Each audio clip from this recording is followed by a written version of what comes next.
When I physically volunteer to be abused with the poor, it's because, Amy lives in the middle of Phoenix with, her kids. And, the kids don't, I know you get a lot of people in the head, your kids don't support you. I know that. Okay. But I know to the best of their ability, they love me. Okay. But the person that loved them, okay, is now being abused by the people that are the government and the corporations that are the government. And then they're afraid, I don't want to be like dad. I don't want to suffer and be tortured to death like they do dad. Okay, because they feel me. They know me. And so, when I went over there to talk to dad, I said, no, all rich people are just pure, they're just evil. Okay, stupid left the building back with John Wayne and Charlton Heston. Okay, well-intended dingbats who think they know what they're talking about. Like I was listening to Identity. Oh, here I go again. Jah is not to blame because he's been calling us again. It's like, yeah, God's not to blame. He's been calling us. God's been calling you. Where has he been calling you? And where is he? God being omnipotent, omnipotent, okay, is calling you. That's not right. Okay. I talked to dad about it today earlier, explaining to him, that God, you have these people and they say, that God and football and I trust in God. It's like, okay, you do know that God is the essence that provides life to Adolf Hitler. And Hitler lives because of the essence of God. And Hitler can deny faith in God and mass murder people over money. And God didn't kill Adolf Hitler. Other human beings had to do it. Okay, so you trust in God to kill Adolf Hitler? Because it wasn't God who killed Adolf Hitler. It was a bunch of bastards that have no faith in God that created, I won't say created, let's not use that word, it's inappropriate, that invented the conditions, put together the conditions to give us an Adolf Hitler. Okay. And then they had to get together and put down that mad dog because he's one of their own, right? And so you guys got to understand. Okay?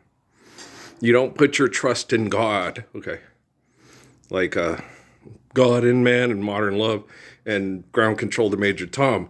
You put your trust in people, okay, that understand eternity through faith and infinite grace. Like Solomon. Solomon's a real good person to trust. Okay, if you can understand Krishnamurti, if you can understand, Haile Selassie stuff has radically changed. Krishnamurti stuff has a lot of academic linguistics in it that's hard for lay people to understand. Okay, because he was trying to encourage academics to accept what me and him and Haile Selassie were talking about. And DT Suzuki. That one when they had that, where they had the video and I sat and watched it and the guy goes, does it pay to be good? And he goes, no. Why? Because money's not real. Doesn't pay to be good, just be good. Don't worry about getting paid. When you're a good person, that's payment in itself. Okay. And then when other people reciprocate that, okay, then good is working. And so what I've been doing, and I still do, I'm still going to hold that hope out, okay, that a lot of these young money people, okay, that grew up trying to have the American dream, okay, will come out. There's some that are so entrenched in aristocracy and, there are people related to David Rockefeller. I don't think they're ever going to change. They're like him. They know better. They're right. You're just a dreamer. You're nothing but a schemer. And they always thought that too. All he does is take the work of hardworking people. He doesn't work hard a day in his life. I'm not an excessive or compulsive person. I like to work. Okay. I like to do things that are, I like gardening and farming, and I like doing it without being poisoned by Monsanto and jealous jocks. When I got into shape in that 8 months back in 2017, I did it rationally. Okay. I got in really good shape. Okay. And then I went to the hospital and had chemical poisoning. The dentist told me, lots of people confirmed it. Don't do drugs, Mr. Parsons. That would be great, Dr. Laura, but I don't do drugs and I don't drink alcohol. Yeah, they lie. They say that. Like Peggy Pettis's daughter did with me, who was a drug addict herself. Oh, he's one of those religious drug addicts. And that really pissed me off. I'm like, well, that's a pot in the fucking kettle. I don't drink alcohol or do drugs. And I'm sure her mother will tell it. No, the man does not drink alcohol. He's crazy on his own. Yeah, I'm crazy. I think I'm God. Okay, but you see what I'm saying? Sarcasm. But we already explained, anybody. But no joke. There will be people that will listen to this, okay? And when I say that, they'll go, yeah, you do. And it's like, you didn't listen to the first 5 minutes of this video? And it's like talking to what? It's like talking to Betsy and talking to Slight. Go in your cat room. Stop sitting here in the rain yelling at my window. We built that cat room for you to go into the cat room. Every time it rains, he comes up on my window and yells, and I go, there's a cat door with a cat room. It's dry. There's food. There's a nice warm couch. It's okay. You're just going to sit here at my window and meow. I want to go inside and harass you the way Betsy gets to harass your father. Betsy doesn't poop on the floor. She uses the cat box. Okay. I gave you a cat box and you pooped on the floor. I ain't doing that again. And I'm not going to do the Caesar, the God whisperer, word whisperer, cat whisperer, dog whisperer. No. I'm not going to take a feral cat who's been a certain way for years and then torture him until he poops exactly where I want. Pebbles, you couldn't do it. No, Pebbles, oh God, no. If you did torture her to get her poop where it was, she'd wake you up at 2 o'clock in the morning just to wake you up. No, that cat was pure mean. Okay. She was mean. Okay. She was the meanest cat on the planet. Okay. She'd wake up at 2 in the morning. She wouldn't go out, and she'd climb up on top of those cabinets and make you grab her off the cabinets, jump down from the cabinets, and put her outside. Okay. I had to lift up the whole bed because she'd go hide under the bed and put her out. And then just ignore her because she would sit in here and meow and then hide. She'd wake you up and then go hide. She was mean. Okay, she was the meanest cat I ever did. Good God, that cat was. And when she died, you felt relief for her because she was no longer so fucking mean. She was the meanest cat ever. It's because she was declawed. Catterat or Bailey Val's cat was very similar. Okay, she got declawed. She was a bitch. Czar was a pain in the ass. Okay, and when he got declawed, he was not having. He was a butthead. Okay, he'd wake me up at 3 in the morning all the time, sounded like an old lady getting sexually assaulted.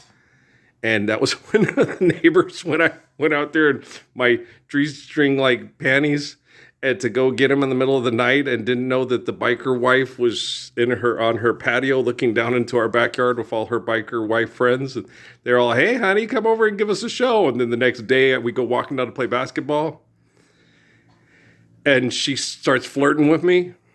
It's like this 50-year-old biker wife. A Hell's Angel lived in our neighborhood. They have houses, And Mike Whalen goes, Earl, what are you doing? Are you having sex with the neighbor's wife and her friends? So, no, Mike, I don't want to talk about it. I don't want to talk about it. What happened? I was chasing the cat in the backyard in my underwear. They were watching me and then shined a spotlight on me. And then I picked up me and the cat both stopped like that. I picked up the cat, put it over my genitalia region and walked backwards into the house. If you must know, Michael Whalen, I never told him. Oh, hell no. I didn't tell any of those monkey butts. I kept that all to myself. I didn't say that until YouTube years later. Okay, I never told nobody. I didn't tell any of my friends that. This is really funny. You guys need to know this one. No. I let the bikers' wives make fun of me and, hey, honey, you're going to put on a show I let that happen, but that's as far as I let it go. I did not tell any of my goofy-ass friends. Because I'm intelligent. Like, I didn't get that with my, when the girl played Link at Taco Bell. And he had called me over and played Don't Answer Me and salad songs because he thought she was going to be his girlfriend. She was just playing them with the jocks at work. She made it seem like he liked her, but it was like one of those, John Tucker Must Die type things and stuff. The hot girl was just doing a joke with the popular guys. And I said there, I said, oh, that's horrible, Link. As well, it's her loss. You got a good personality. The guys she hangs out with are dicks, and she's a bitch. I was like, but then I go, okay, but do me a favor, okay? Do not do this to Bob, okay? Don't have Bob come in. And he did. He might have done it before me. I didn't think about that. Yeah. He might have talked to Bob and got a bad response. And Bob made fun of him. So he called me over and I was like, next time, don't talk to Bob about any of this stuff. Talk to me. Okay, sure. And with Bob, after he railed freaking Link, don't answer me, don't answer. After he broke up with April and wouldn't get over it, I did the same thing to him. Trying to say I love you, but the words get in the way all at once. And he would turn, shut up, Earl. It's like, toughen up. Get over it. Okay. But that's what some guys want. Me, no, I don't want to toughen up and get over it. Plessy, there's a hole in the bed, and I'm leaving the light on the stairs. No, I'm not scared. Oh, Plessy, I'll only come home. So in me, I don't do that anymore because I don't want Emily to feel it and be sad. Or not that I don't feel it and that I don't, I'm not going to let them take that feeling away, and I'm not going to be tough, and I'm not going to be one of those dumb neurobiologist, Marine, Navy SEAL assholes on YouTube. Okay, yeah, I get sad. Like I cry when I talk about Michelle. But the thing is I can't let it last. When we're all living the Lord's Prayer, the spirit of Michelle is going to be living it with us. So there won't be time to sit around crying. There'll just be time to sit around and remember, okay, we're going to make Mama Bowen Michelle's macaroni and cheese, chitlins, collard greens, and fried chicken, and black-eyed peas. Yes! Yes. Okay. You know what I'm saying? I don't have to eat the chitlins. She told me I don't have to eat the chitlins. Okay. But the collard greens, the macaroni and cheese, the black-eyed peas, and the fried chicken, I'm so down. Anybody else? Yes, please. Thank you. Okay, guys. I love you. I'm going to go. This is the last one for the night. We'll talk tomorrow. Get over yourselves. Stop being evil.